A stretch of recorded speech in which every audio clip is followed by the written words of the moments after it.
M3A, Loud Cry, Medical Missionary, le thème de l'année 2026. Apocalypse 22, verset 12. Voici, je viens bientôt et ma rétribution est avec moi pour rendre à chacun selon ce qu'est son œuvre. Nous sommes arrivés à un temps où chaque membre de l'Église devrait s'engager dans l'œuvre missionnaire médicale. Matthieu 24:14. Cette bonne nouvelle du royaume sera prêchée dans le monde entier pour servir de témoignage à toutes les nations. Alors viendra la fin.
Donc, bonjour à chacun de vous.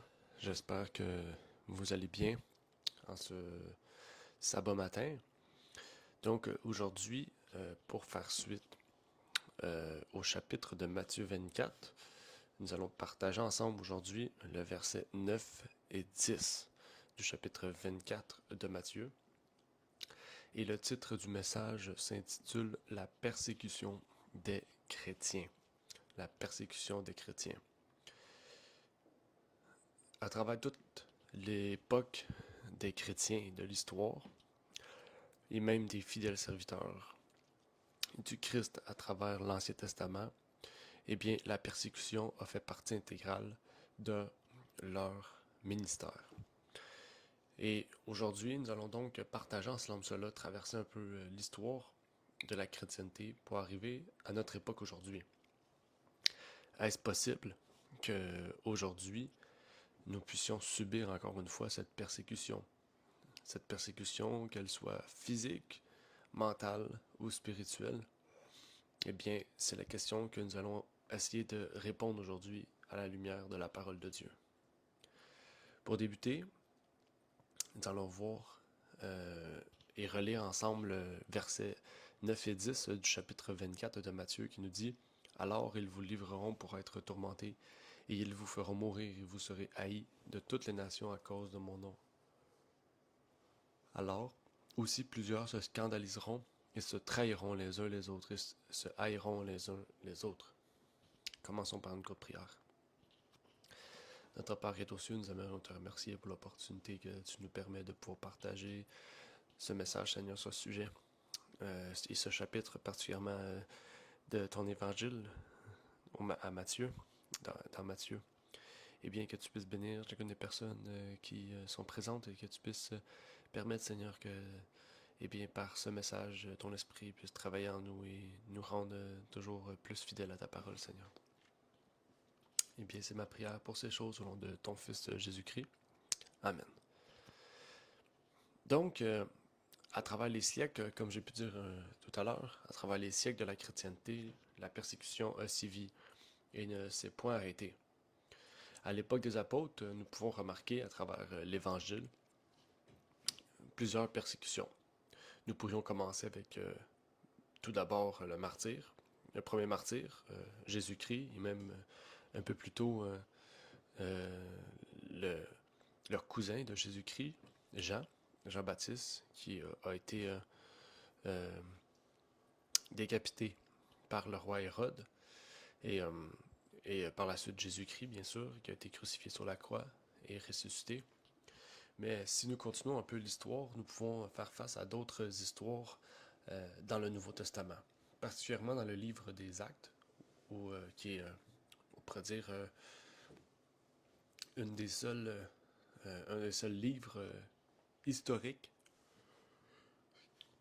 qui relate des endroits et plusieurs personnages du Nouveau Testament. Par exemple, dans Acte 12, versets 1 et 2, voici ce qui nous est dit. En ce temps, le roi Hérode se mit à maltraiter quelques-uns de l'Église. Il fit mourir par l'épée Jacques, frère de Jean.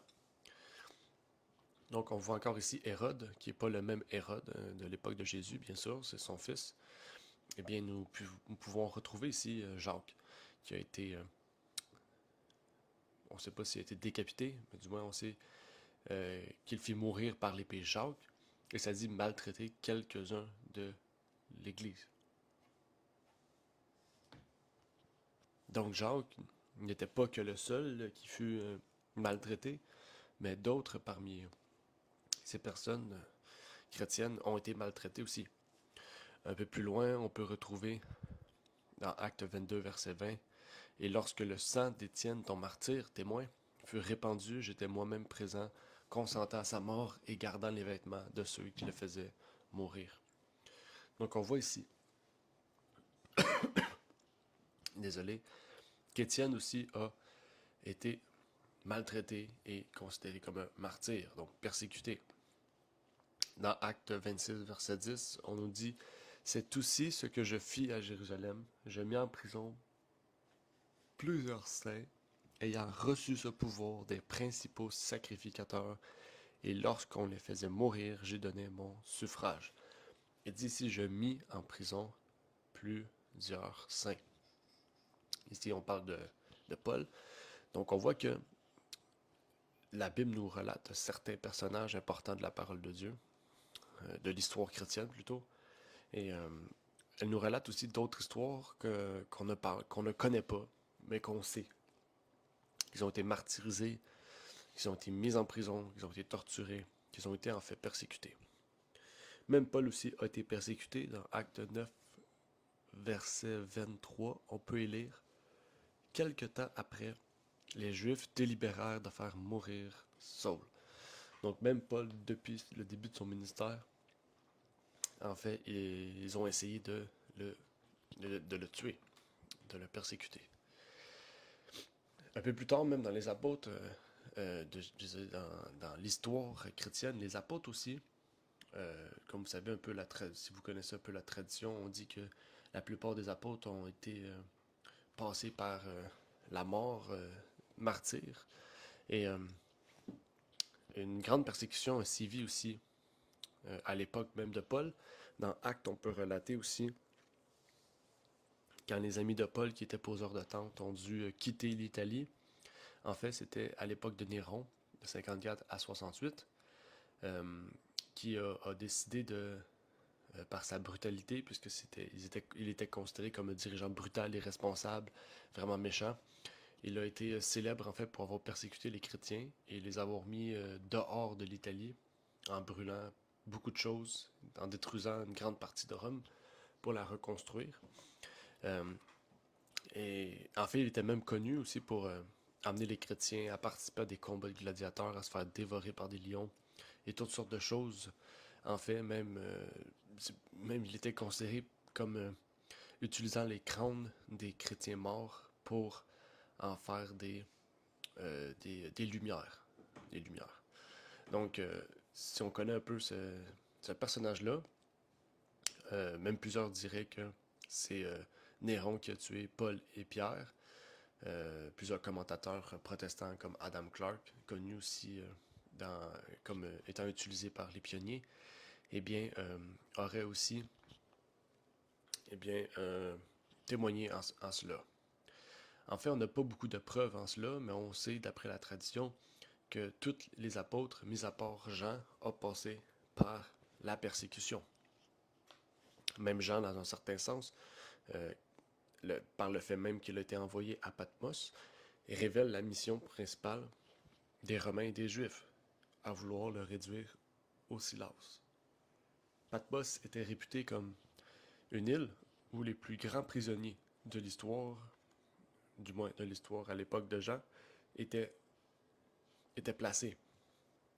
Et donc, c'est une des raisons pour laquelle Jean a été mis là, considéré comme l'un des plus grands, on pourrait dire, euh, les plus grands malfaiteurs de l'époque. Et pourtant, et pourtant. Donc, on voit ici que à l'époque des apôtres, Satan a voulu, déjà à la fondation, à la base même, détruire le christianisme à travers le pouvoir romain de l'époque, par la persécution, par le meurtre, la tuerie, la décapitation, crucifixion, etc. Satan essayait, en faisant mourir tous les chrétiens, et bien de pouvoir gagner sur ce nouveau mouvement que Jésus avait implanté pour sauver la race humaine. Et quand on continue dans l'histoire, à travers l'histoire, si on continue, nous pouvons retrouver jusqu'en 1798 des persécutions qui ne changèrent pas. En fait, qu'est-ce qui changeait? C'était la méthode de Satan. La méthode, la tactique de Satan. Satan, à l'époque des apôtres, travaillait à l'extérieur. Il travaillait par les païens, par le pouvoir romain, par les juifs, mais ne travaillait pas par les chrétiens pour détruire les chrétiens. Mais ce temps fut révolu. À l'époque de, du 2e et 3e siècle, en fait, eh bien, l'Église a commencé à changer, à mettre en place des lois, à mettre en place des normes, à s'unir avec le gouvernement et à utiliser le pouvoir qu'elle avait auprès du gouvernement pour implémenter et obliger tous les chrétiens à suivre ce qu'ils désiraient et leur doctrine. Dans Apocalypse 2, verset 13, cela fut prophétisé. On nous dit, je connais tes œuvres et le lieu que tu habites où Satan a son trône, et tu retiens mon nom. Et tu n'as point renié ma foi, même au jour où Antipas, mon fidèle martyr, a été mis à mort au milieu de vous, où Satan habite. Apocalypse 2 et 3 nous relate 7 églises qui traversent les temps du christianisme jusqu'au retour de Jésus-Christ. Eh bien, parmi l'une d'entre elles, la troisième église, qui est Pergame, eh bien, révèle la transition vers une nouvelle religion où, encore une fois, des chrétiens vont être déclarés martyrs. Le terme antipas signifie littéralement anti-pape, ceux qui s'opposent à la papauté. Et on sait à travers les livres d'histoire que tous ceux et celles qui ont été anti-pape, donc qui ont été contre l'Église catholique, qui s'opposaient à la montée du papisme, eh bien, se sont vus être martyrs. Ça dit, je connais tes œuvres et le lieu que tu habites où Satan a son trône. Satan ne faisait plus son trône en dehors de la religion chrétienne ou en dehors de la vraie foi chrétienne, mais il faisait son trône au sein même du christianisme pour le détruire de l'intérieur. Donc, la troisième Église révèle la nouvelle tactique de Satan pour détruire le christianisme. Un autre passage dans Apocalypse 17, verset 6 nous révèle la chose suivante. Je vis cette femme enivrée du sang des saints et du sang des martyrs de Jésus. Et en la voyant, je fus saisi d'une grande stupeur. Apocalypse 17, verset 6. Ça dit, enivré du sang des saints et du sang des martyrs de Jésus-Christ. Cette femme, qui est la papauté, nous révèle le nombre exacerbant de meurtres et de martyrs au nom de la Trinité. Pour ceux qui ne savent pas, eh bien, l'armée, et en fait toutes les armées qui travaillaient pour l'Église catholique romaine, avaient sur leur bouclier le logo, le symbole de la Sainte Trinité, la Trinité d'Athanase, le symbole d'Athanase, qui était un symbole triangulaire qui, pour ceux qui connaissent, qui reliait Père, Fils et Saint-Esprit au centre, montrant et révélant Dieu. En fait, pour eux, au nom de Dieu, au nom de leur Dieu, ils pouvaient tuer et martyriser toutes les personnes qui s'opposaient à leur doctrine, à leur pouvoir. Plusieurs événements à travers l'histoire ont révélé ces choses-là. Dans la première réforme, pour ceux qui connaissent les premières réformes de 1518 à 1548, au cours des premières réformes, il y a eu des persécutions. Pendant plus de 30 ans, 15 millions approximativement de personnes furent tuées. Et 15 millions, ce n'est pas des gens païens, ce n'est pas des sorcières ou toute autre personne. Ce 15 millions, en fait, révèle 15 millions de chrétiens fidèles à la parole de Dieu, 15 millions de martyrs. Par la suite, pendant la guerre de 30 ans, de 1618 à 1648, un autre 18 millions de personnes furent tuées. Par la suite, il y a eu la persécution bohémienne qui, au début des années 1600, a fait 3 millions de morts. Pour ceux qui connaissent un peu les Bohèmes, la persécution de Bohème, en fait, c'est une persécution qui a vraiment été vis-à-vis d'un seul peuple protestant qui voulait se séparer de l'Église catholique, qui était un peuple, on pourrait dire, autonome. Et pourtant, il y a eu par la suite la guerre des Huguenots français, au milieu des années 1500 à 1600, 4 millions de morts. Par la suite, il y a eu la Pologne, la Hongrie, la Lituanie, au milieu, encore une fois, de 1500 à 1600, 4 millions de morts. Par la suite, il y a eu la rébellion de l'Écosse, aux alentours des années 1641 et plus tard, 1 million de morts. Et par la suite, diverses persécutions protestantes, qui a montré 5 millions à travers l'histoire. Et donc, ça ne paraît pas, mais au moment de l'Inquisition, pendant plus de 250 ans et 300 ans, eh bien, 50 millions de personnes furent tuées.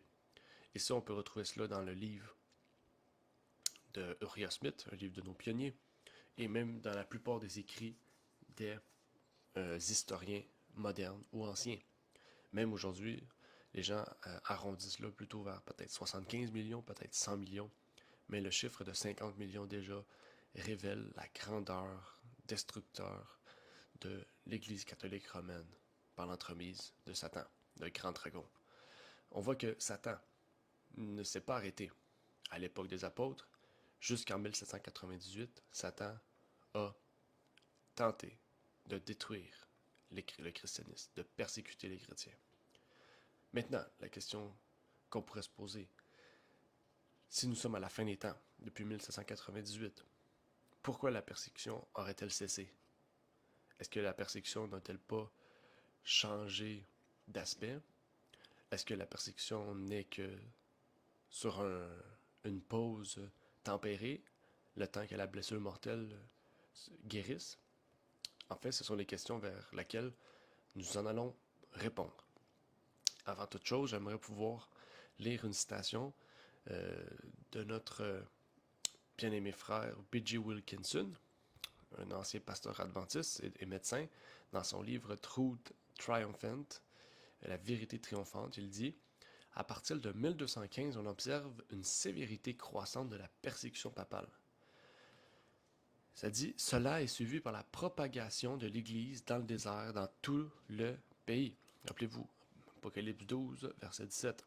Encore une fois, le sang des martyrs est devenu la semence de l'Église. Deux exemples de cela peuvent être cités. Les Vaudois et les églises qui croyaient comme eux, bien que portant d'autres noms, se sont répandues dans toute l'Europe.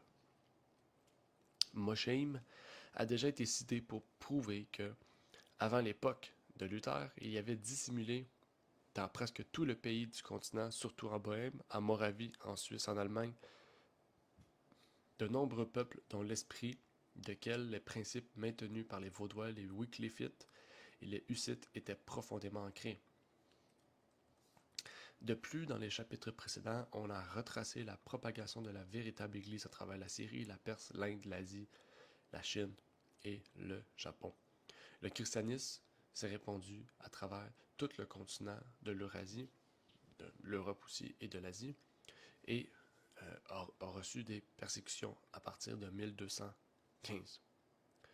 Et donc Satan a utilisé la papauté particulièrement, et les royaumes en alliance avec la papauté pour faire taire les soi-disant hérétiques de la Sainte Église catholique romaine. Et pourtant, la Bible nous révèle tout le contraire pour la fin des temps. Tout le contraire aux questions qu'on se posait. Aujourd'hui, il semble y avoir une certaine liberté face à tout ce qui s'est passé dans le passé. Et pourtant, la parole de Dieu nous dit dans Apocalypse 18, verset 24, « Et que c'est en elle qu'a été trouvé le sang des prophètes et des saints, et de tous ceux qui ont été mis à mort sur la terre. » Apocalypse 18, verset 4 nous parle du moment auquel Jésus revient et punit par son jugement, le jugement de Dieu, eh bien, la bête. Et sa punition est qu'elle a été trouvée en elle le sang des prophètes et des saints de tous ceux qui ont été mis à mort sur la terre. Cela inclut-il seulement les persécutions papales? Je ne crois pas. Tant aussi longtemps que l'Église catholique règne et est vivante sur cette terre, eh bien, elle persécutera les saints d'une manière soit publique, soit secrète, soit privée. Mais nous savons que pendant un court laps de temps, il y aura une persécution publique, farouche et destructive par les ennemis du peuple de Dieu. En fait, dans les derniers temps, Satan va utiliser toutes ses armes pour pouvoir persécuter les véritables chrétiens. À l'époque des apôtres, il a utilisé l'Empire de Rome. Un peu plus tard, il a utilisé l'Empire de Rome sous sa forme religieuse, la papauté.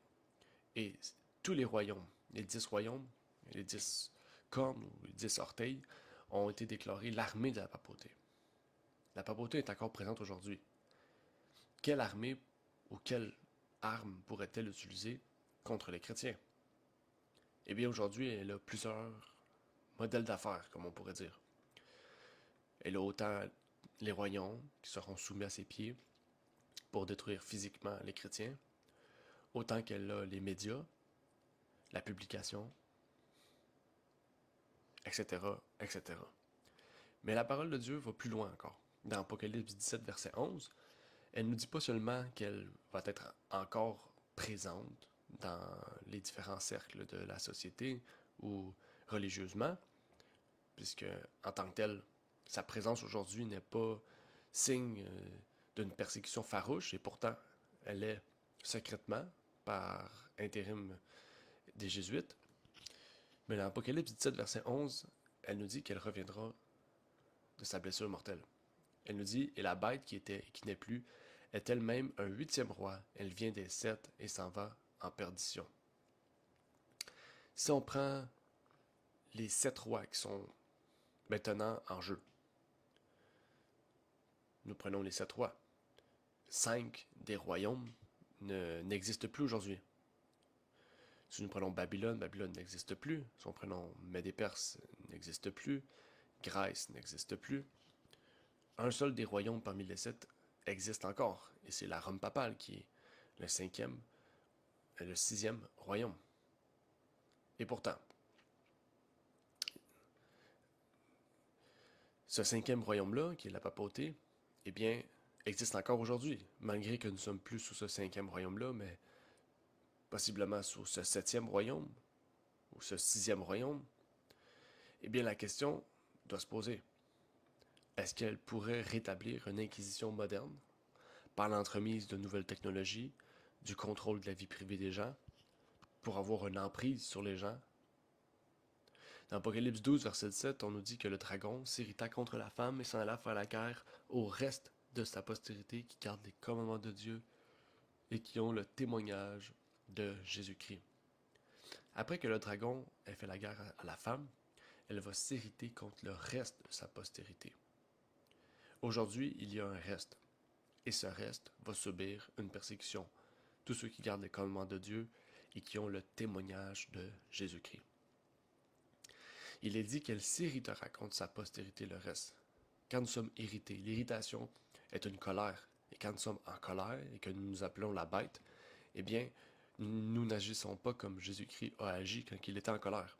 Nous agissons comme un dragon, comme un ennemi, comme un méchant.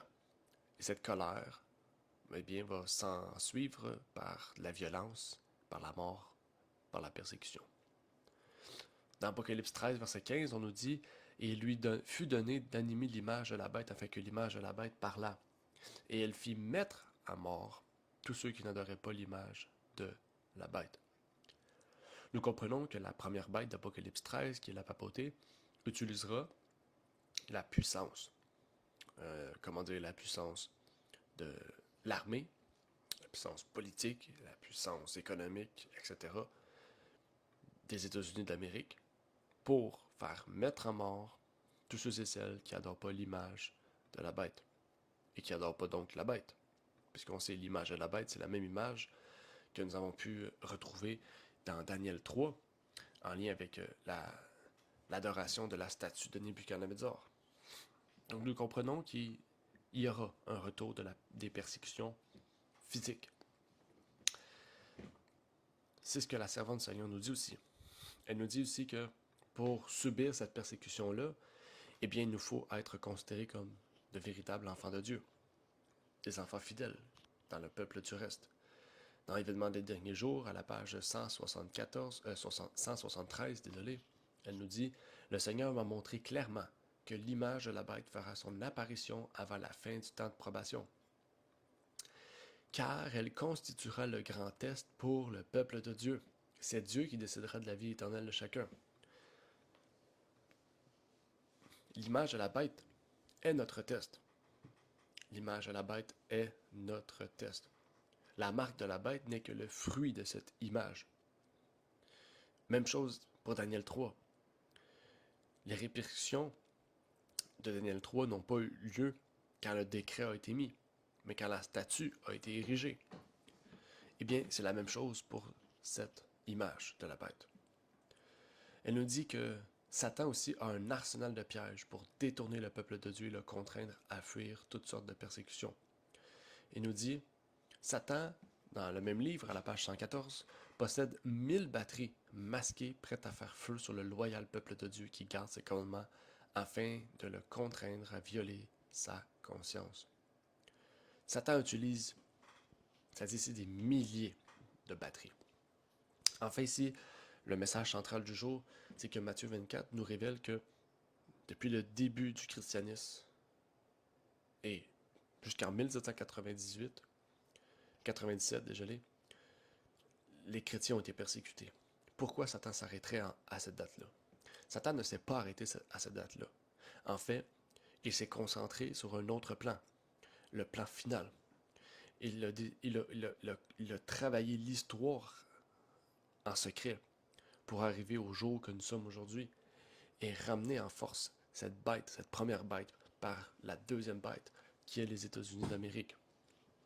Aujourd'hui, Satan utilise des milliers et des milliers de choses pour détourner le peuple de Dieu de la vérité. Pour détourner le peuple de Dieu, non pas de la vérité nécessairement, puisque nous pouvons avoir la vérité, mais ne pas suivre, ne pas pratiquer la vérité. Il nous détourne en fait de cela. Il nous emmène vers un monde rempli de plaisir. Et on a beau croire en la vérité, on a beau croire au sabbat, on a beau croire au vrai Dieu. Mais croire n'est que théorie. En fait, Dieu nous invite aujourd'hui à pratiquer. La parole de Dieu nous dit, ceux qui sont mes véritables enfants seront persécutés. Nous ne sommes pas persécutés pour ce que nous croyons.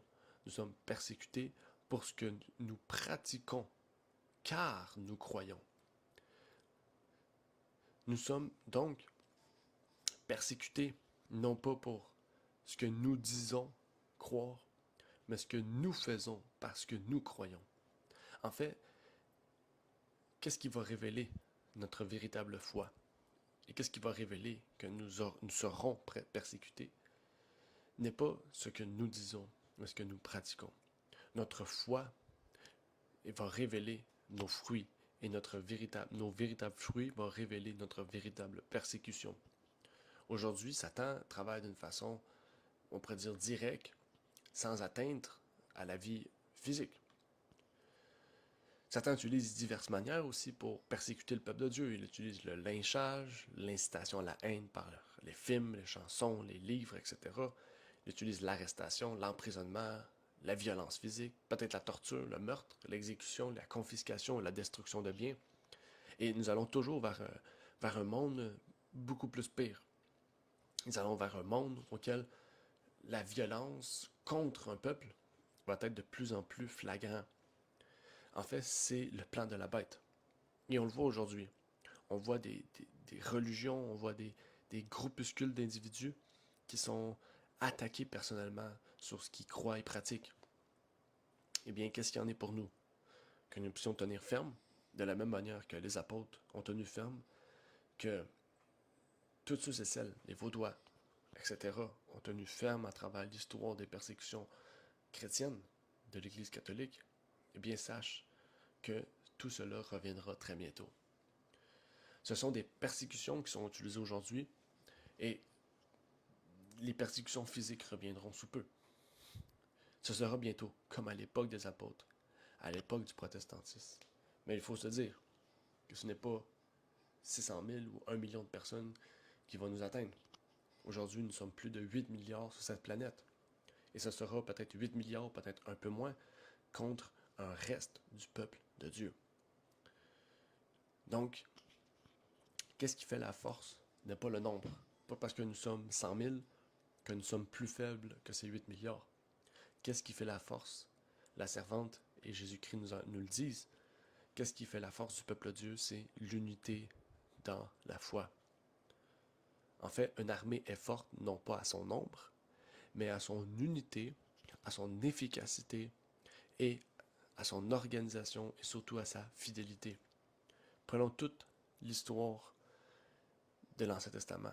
Nous remarquons que le peuple d'Israël a toujours été en minorité, mais ils ont toujours eu la victoire parce qu'ils suivaient Dieu et parce qu'ils étaient droits.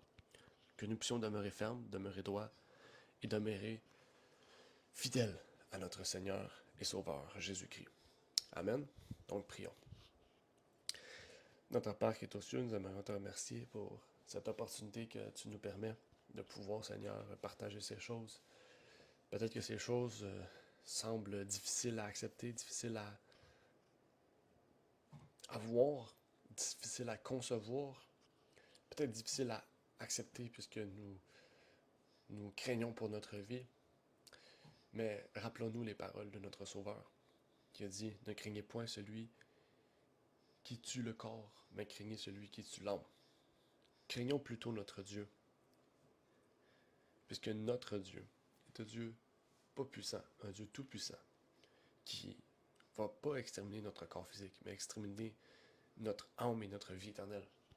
Que nous puissions demeurer fermes, droits, et n'ayons crainte face aux hommes, puisque Dieu est au-dessus de toutes ces personnes.